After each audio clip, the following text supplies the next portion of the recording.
You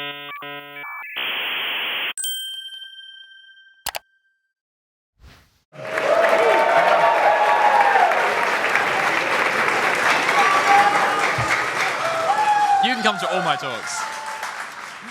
Hello, everyone. Before I get started, I'm going to quantify a couple of things. I have lost my voice. You all are very loud. So if you struggle to hear anything I say or I say anything too fast, just kind of make like a this motion. No one else will be able to see it, but I'll be able to catch you, and I'll repeat what I've just said.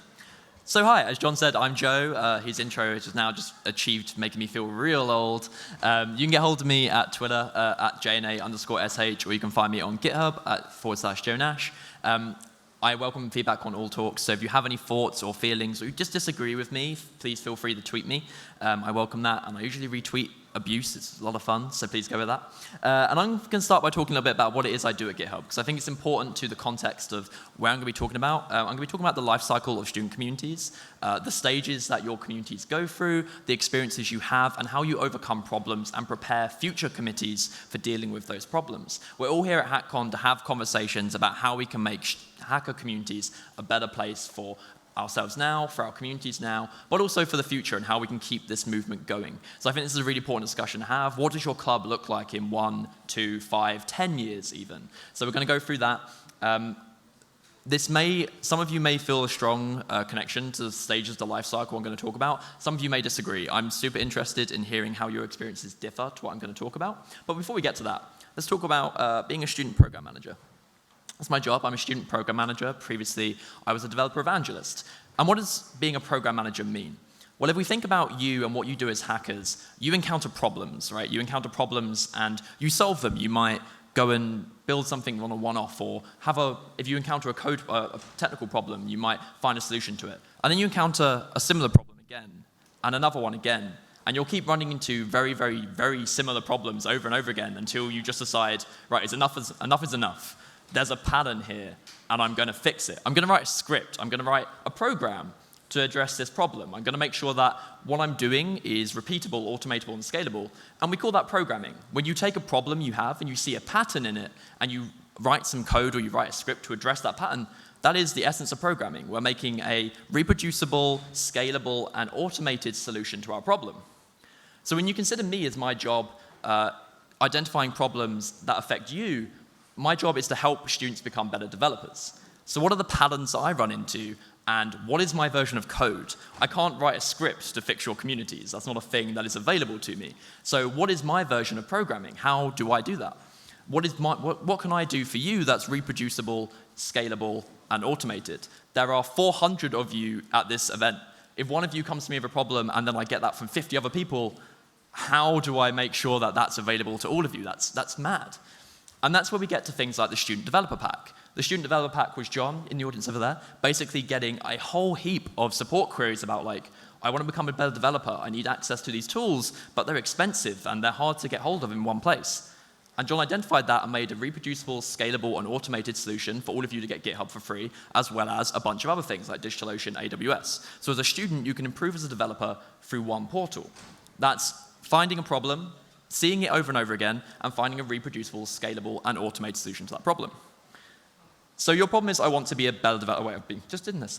Slides. Cool. So my job is solving patterns. I look for things like that. I look for questions that you're asking me over and over again. I talk with a whole bunch of you every day. I talk with a whole bunch of people all over the world every day. And I talk to some subsets of this community every day, like the campus experts. So I'm looking for patterns in the student community that are real solvable problems. And as John mentioned, I've been talking to the student community, the student hacker community, for a real long time, both at MLH and my previous job at PayPal, and now here at GitHub. And I've heard just about every angle on every story you could possibly have. So let's talk about the campus experts. The campus experts are a group of student leaders just like you. In fact, there's a whole bunch of them here. And the whole point of the campus experts is we are training them to improve their communities. We have identified needs in their education, needs in the leadership skills they need. For example, student leaders often need to lead. You need to be in front of people giving advice, giving talks. You need to be able to manage a community. So we made those resources available. But the first part of campus experts, the first part of the exercise that you do is you do what we call the introduction module, which features a community assessment and an impact proposal. So the community assessment is a document where you analyze your community and you say, where is my community now? What are the problems it faces? Who makes up that community? And why are they here? The impact proposal is the other end of that, where you say, this is where my community is now. Where do I want it to be? And how do I get it there? What is the vehicle that I move my community between these two places? So we've been working with 43 experts in 14 countries.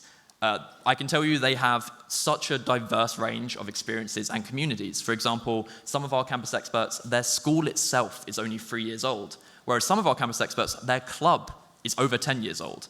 And that is such a huge difference in the experiences that they have. Equally, student communities in the US are a lot further ahead than where, as John said, where communities were in Europe and UK. In 2013, we didn't have a student hackathon at all. And like 2013 was what, like the 17th Pen Apps or something? You were so far ahead by that point. So there's a lot to learn from where we've come from and where we're going for everyone in the world, and also you in this room here. But with these two documents, these community assessments and these proposals, they tell us what problems they're facing, and they tell us how they're going to solve it. So we've got these 43 experts in all these places who are producing these documents, and when you take them all side by side, when you take this where I am, this where I'm going, this where I am, this where I'm going, you end up with basically the Bible of student communities. It is a booklet that tells you, hey, I'm doing this, these are my problems. Someone has already solved that problem, and how can I do the same?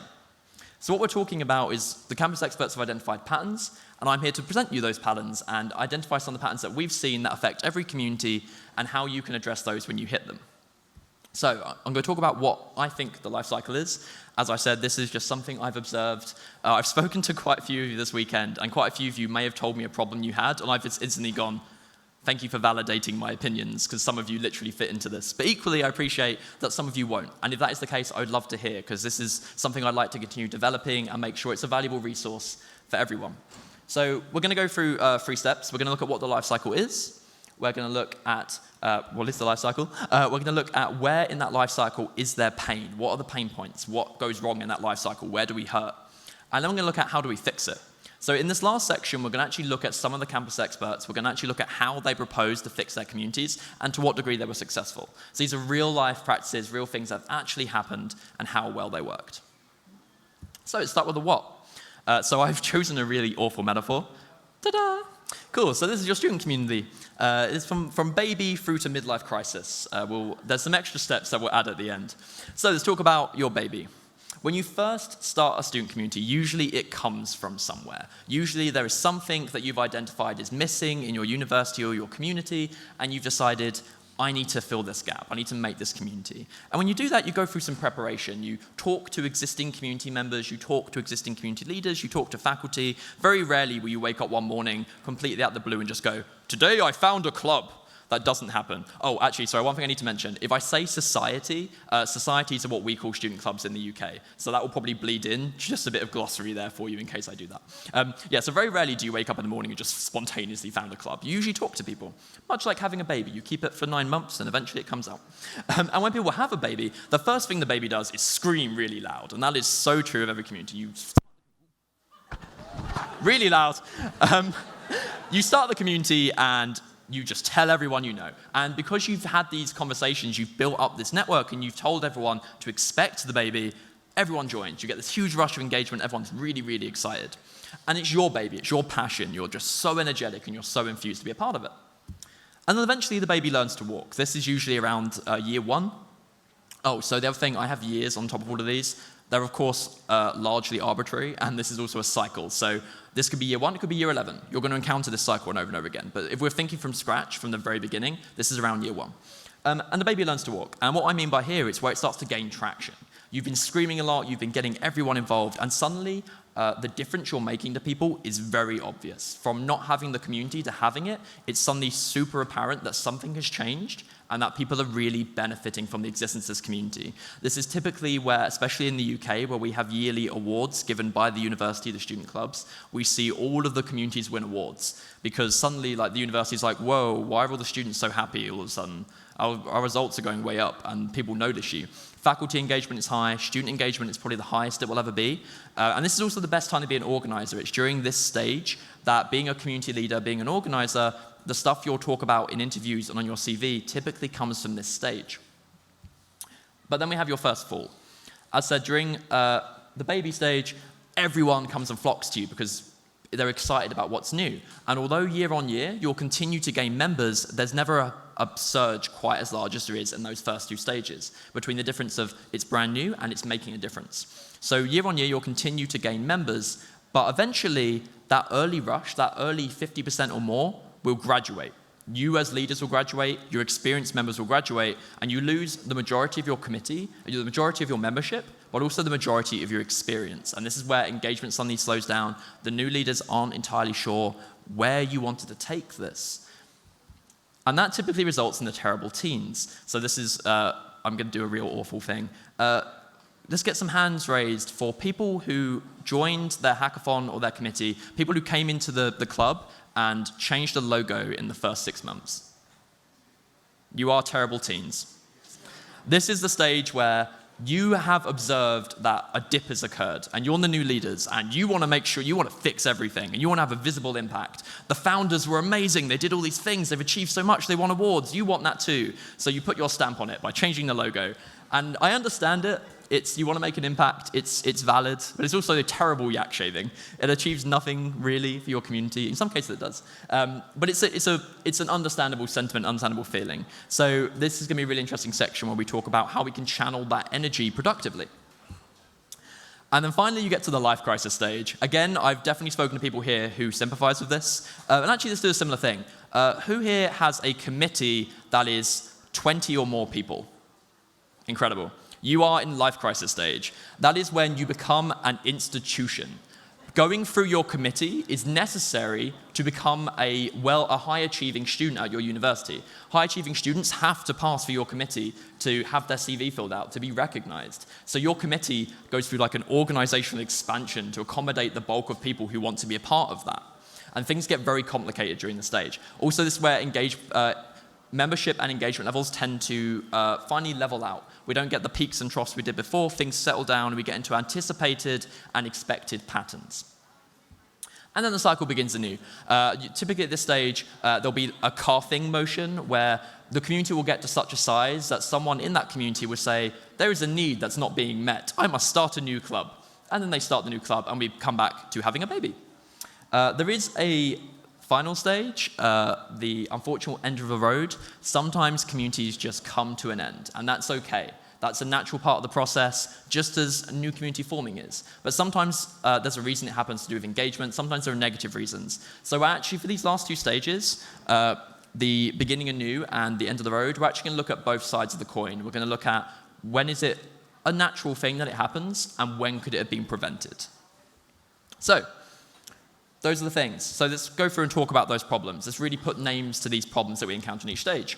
So just a reminder, his cycle: baby, walking, falling, teenagers, midlife crisis, unfortunate death.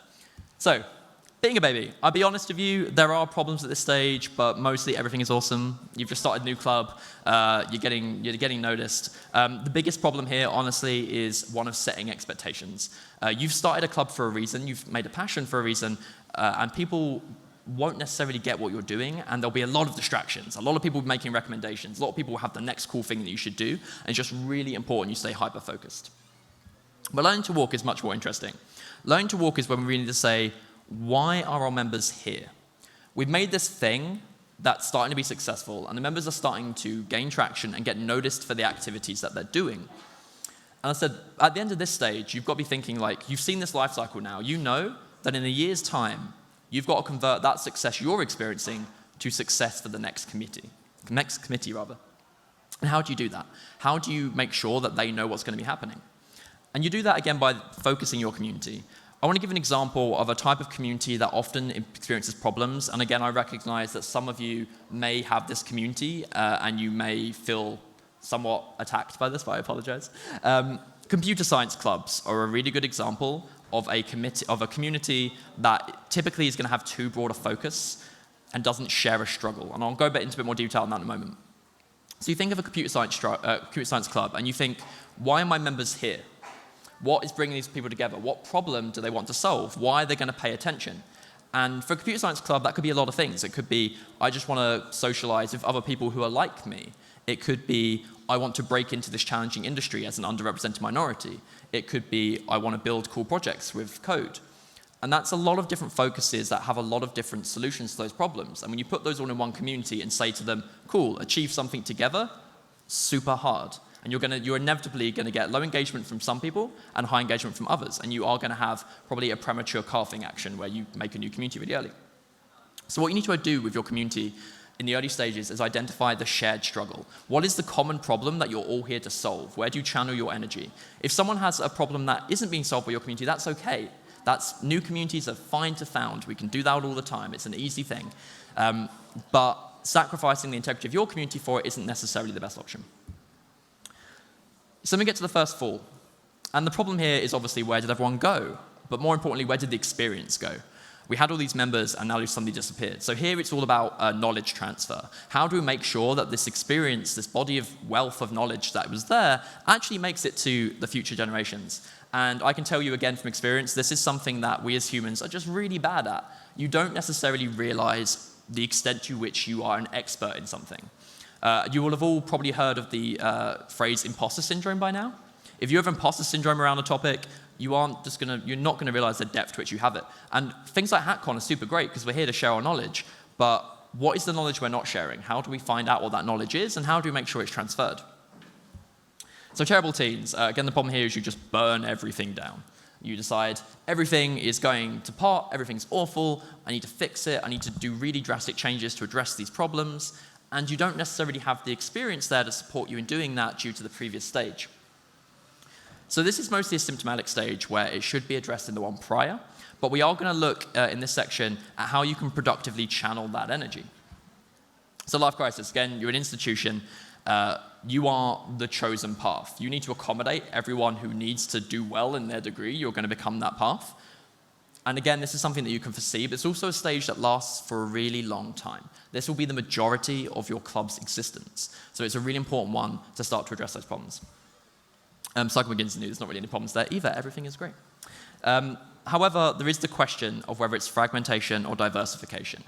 Is a club forming because there's been a disagreement and two people just gone separate ways, or is it forming because the members want it? Again, we come back to this question, which we'll come back to a whole heap of times, which is why are our members here? Everything we should be doing should be for the members, should be for solving their problems. And end of the road, again, why are our members here? Are they no longer here? Is it just that this need has been met, this problem has been solved? Is it time to pack up shop and go on? Or is it just that there are better solutions to that problem? We'll look at that as well. So on to the how. So I've spoken a little bit about campus experts, and this one we're going to meet them for every stage. So we're going to start with the baby stage. No, we're not, because my slides are gone. No, we're not. I know what's happening here. On the baby stage, as I said, there is problems you can solve here, but I honestly don't think they're very interesting, so I'm not going to dwell on them. Mostly just enjoy the ride. Make friends with your faculty. That's especially important to preparing people for the teenage stage, because another thing you'll see in the teenage stage is people will get into fights with their faculty over really unimportant things. I feel that one very strongly, because I got tribunaled by my faculty. I won, just so you know. But I was a terrible teen. So learning to walk. So the dominant question here is, why are our members here? So we're going to talk about Matt Berman. Matt Berman is a campus expert up in Sheffield in the UK. Matt Berman founded Hack Sheffield. It's a hackathon and a community centered around that hackathon. Matt very, very quickly encountered the dilution of vision. His successors had a lot of noise coming out to them. As the thing was generating success, lots of people wanted to be involved, and lots of people had opinions on where it should go. And Matt had this problem where he had this leadership coming in who didn't necessarily know why this crazy train started in the first place. So Matt went through a journey. He wrote his community assessment where he realized this was a problem, where he realized that the early conversations he was having with the future leaders, he wasn't feeling great about them. They didn't seem like they were going in the direction he wanted things to go. So his impact proposal was entirely centered on how he would communicate his values. They were centered on having meaningful conversation with the leadership that were coming in about what they wanted to achieve, what they thought the members wanted to achieve. And he actually produced a series of documents that really succinctly said, this is why we're here, this is why we're different to every other community. This is the problem our members feel affinity with, and this is how we're going to address it. And he left that as an incredibly visible document that's not just visible to the members, to the committee, but to the members. And that's really important. And again, I'll give a very personal example for that, which some of you heard yesterday. When I formed my student community in 2012 in Nottingham, I added to our constitution that I am the president for life. It is 2017, 5 years later. No one has changed that, and no one has ever questioned it. One day I'm going to rock up and just shut it all down just to prove a point. No one reads the documents that are available only for the committee. You should make your values really visible to members too, so they can hold the committees to account. And a good example of this from industry is if you go to Twilio's About page, the first thing you'll see is nice graphical representation of Twilio's values. They communicate why Twilio is here, what their mission is, and they make sure that customers and users are aware of that, so that when they see Twilio do something that maybe doesn't look like it conforms to those values, they can speak up. So, first of all, the main problem here is knowledge transfer. You've got this huge bulk of experience leaving, and you need to make sure that it gets communicated. So our two questions here are who has the knowledge, and where do we, as people who don't have that knowledge, get to that knowledge? So there's going to be two people I'm going to talk about here. The first is Kim, who you've all met this weekend. Kim is part of, oh God, I'm going to get the name wrong. Hacks, there we go. Hack Concordia, Hacks. And Kim, in the build-up to Hackathon this year, decided that rather than just letting hackers rock up to the hackathon and find the expertise themselves, Kim would identify where that expertise lived and make sure they had a source to it. So Kim's proposal was structured entirely around doing a hack week in the lead up to the hackathon. And that is saying to people, hey, you've got experience that's valuable to our hackers, make it available to them around the time when they need it. Next up is Sam. Sam is also in the audience somewhere. Sam is from FPU, which is like a 3-year-old university, super, super young, in like all sorts, going to have all sorts of unique challenges there. Knowledge transfer is going to be really important because like, where is that university going to go in like 10 years? We don't even know, let alone the club. Sam decided to fix this problem through establishing an online portal, where a knowledge base for the whole community where this information would live, both technical knowledge and knowledge pertaining to leading the club. So both these problems are asking those two questions. Who has the knowledge and where does it live and how do we get to it? And the really interesting thing there, especially around Sam's one, is that the cumulative caches, right? People can continue to add their own experience to it. And you can see this again in non-student circles. I'm sure some of you have heard of awesome lists on GitHub. These are GitHub repos that contain no code. They're literally just big lists of things. People say, hey, I've got like a lot of bookmarks around learning to code. I'm going to put them in a big list. And someone eventually said, there's a lot of these big lists. I should make a big list of these big lists. And now there's just like this continually growing knowledge base that everyone in the community can add to and anyone can access. So knowledge share within that community of people who want to learn to be better developers is very, very strong because there's this public knowledge base. So terrible teens, and this is a problem of diversifying your experience. When all of your experience is like saved up in this 50% of the group and suddenly it leaves, you just bankrupt an experience. So there's two problems here. There's this one, diversifying the experience, making sure that as this initial bulk leaves, you have new sources of experience coming in, and that's not just people who will learn on the job. That's people who actually already have the experience and are still entering. And it's also about keeping them busy. The terrible teens are going to want to change the logo. They're going to want to get into fights with administrators. And they're doing that because they want to make their impact. You need to make sure that they're making their impact in a way that's good for the community. So the first example is Amy. Amy is a campus expert over in Nottingham in the UK. Amy runs a community centered around women in tech, in particular a really big women in tech conference. Amy recognized that this conference had been running for 3 or 4 years now, is in its 3rd year, and a large proportion of the organizers were about to pass out. And there was a club that owned this community, that owned this conference, and they were having a similar problem where all of the experienced women in tech focused people were about to leave. So what Amy did was she diversified the experience in the organizing committee. She approached another nearby women in tech group in the town and said to them, we've been working separately all this time. You should come join us. Women in Tech conference should live under you. We should diversify this experience and pull that together so that this conference is able to continue on successfully. The message here is when it can benefit you to interact with someone else and to actually just say, you know what, we don't have the resources we need to carry this on alone. That other club does. You shouldn't be afraid to break down those walls and make that connection. Next one is Wilhelm down at the front. Wilhelm is a campus expert in London. Wilhelm is one of the oldest universities in the world, and his club alone is 10 years old. There's a couple of things, we're actually going to mention Wilhelm twice, but the one here is around channeling productivity.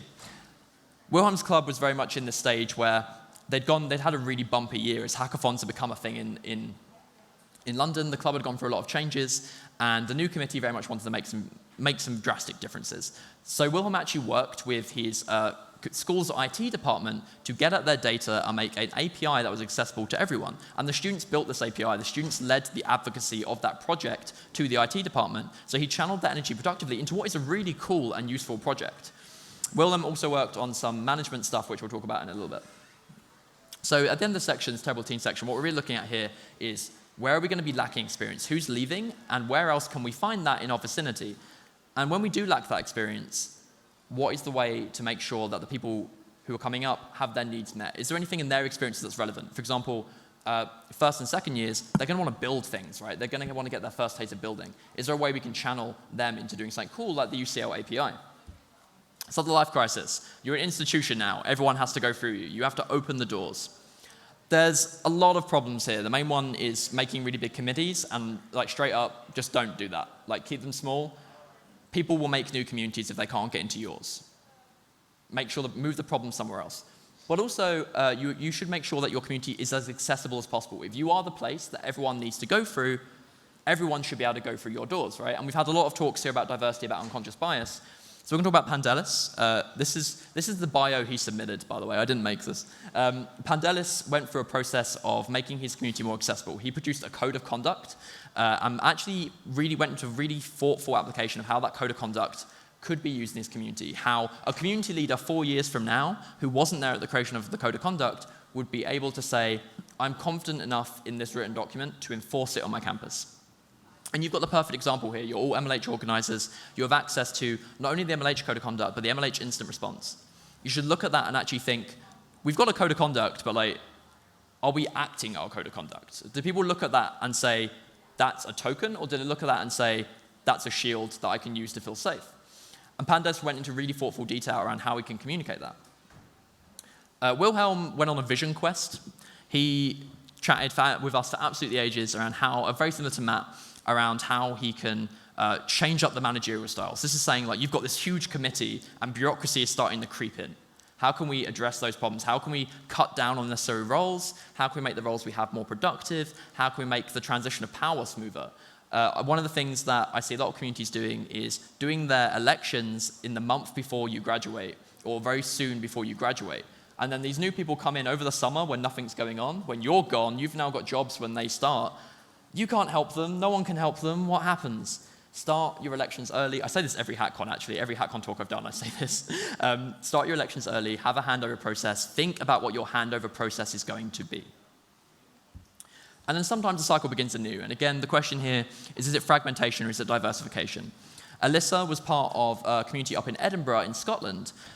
This community in Edinburgh in Scotland was originally one club. When I met them in 2013, they were one club. They're now like 12 or something. Because what they identified was that they weren't meeting everyone's needs under this one banner. Alyssa identified that they had loads of activities for beginners, and they had hackathons for experienced people, but there was this intermediate stage where you go from like, what is Node.js to, I'm now deploying a Node.js app for 2,000 people. Like, there is a huge gap in stuff there that we just don't know about. Alyssa built a community explicitly geared around that middle stage. And Alyssa did that after actually identifying the need. They started a community and thought, like, they looked at their existing community and thought, where is there stuff missing? Where is there obviously a pain point? And they went ahead and addressed that. So finally, it's the end of the road. Why are our members here? Is it time to just wrap up and move on? Is anyone feeling like they might be at the end of the road? Good, that's good to see. One or two, okay. So we had two campus experts that went through this in very real ways. First is Gwen. Gwen runs a SIGGRAPH community in Florida. SIGGRAPH is a special interest group in graphics. This is a super niche interest. Like, being into academic graphics software is something that is like pretty intense and also interests a very, very few number of people. This was, when it was founded, a really successful society. It was new. People were like, whoa, what is like academics graphics? I want to get involved. And then as time went on, they've had trouble keeping up that enthusiasm, keeping up that interest. But there was still a small niche of people who were interested in that.